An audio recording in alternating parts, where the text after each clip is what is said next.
In this video, I'm going to show you how to use the Darkroom Starter files. These are a native file format of XBDR. The purpose of these files is to set up both the canvas dimensions and the photo count, along with dimensions and coordinates that go along with our corresponding layouts.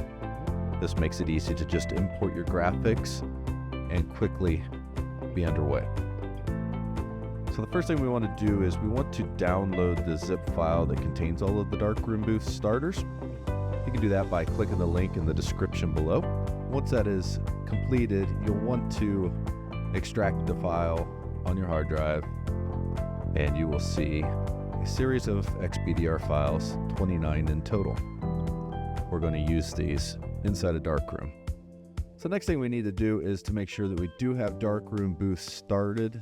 Once it is running, it launches a custom drive on your computer. This can be located in File Explorer, and it is always the designation of X. So the X drive is always associated with Darkroom Booth. Now once you have the X drive opened in File Explorer, please locate Booth Templates. This folder you'll want to double click on and open up. And then what we're going to do is we are going to copy our starter files and then paste them into this folder. And once that has completed, we can come back and we will have a number of different files that we can work with.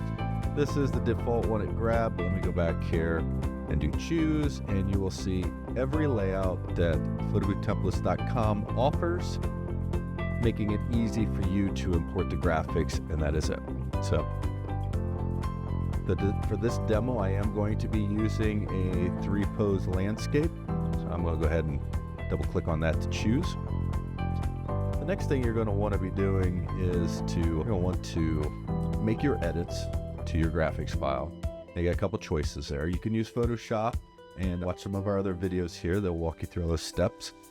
Or if you do not need to change colors, you can just bring in the included background.jpg and overlay.png files, and then you can use the Darkroom Booth editor to add text as you would like.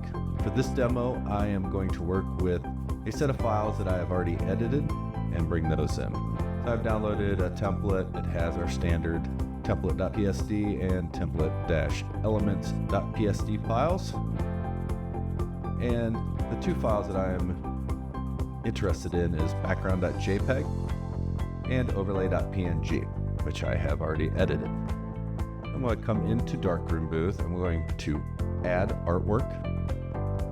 I'm going to browse to my folder.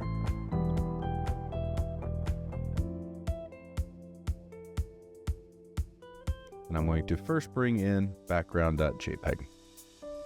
I don't need to change anything here. It should bring everything in full size and at the 00 coordinate.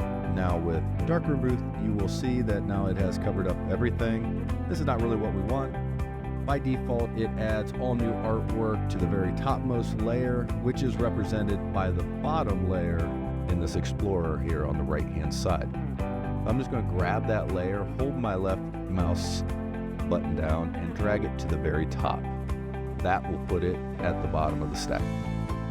Now the next thing I'm going to do is I'm going to come in here real quick, and you'll see we have some instructions and stuff here. I'm just going to right click on that and go ahead and delete that out of there. That way we can see what our actual template's looking like.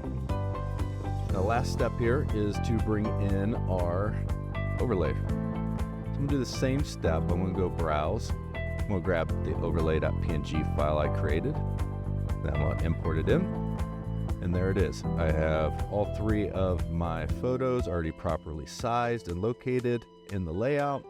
I have a proper canvas size for the design, and then I have my full design as edited by me. So that is it. I hope you found this video helpful. We do have a number of different videos on our channel and our website, so please take a look at them. And if you have any questions, please reach out to us at photoboothtemplates.com/support. And thank you for continuing to make us the #1 source of photo booth templates in the photo booth world.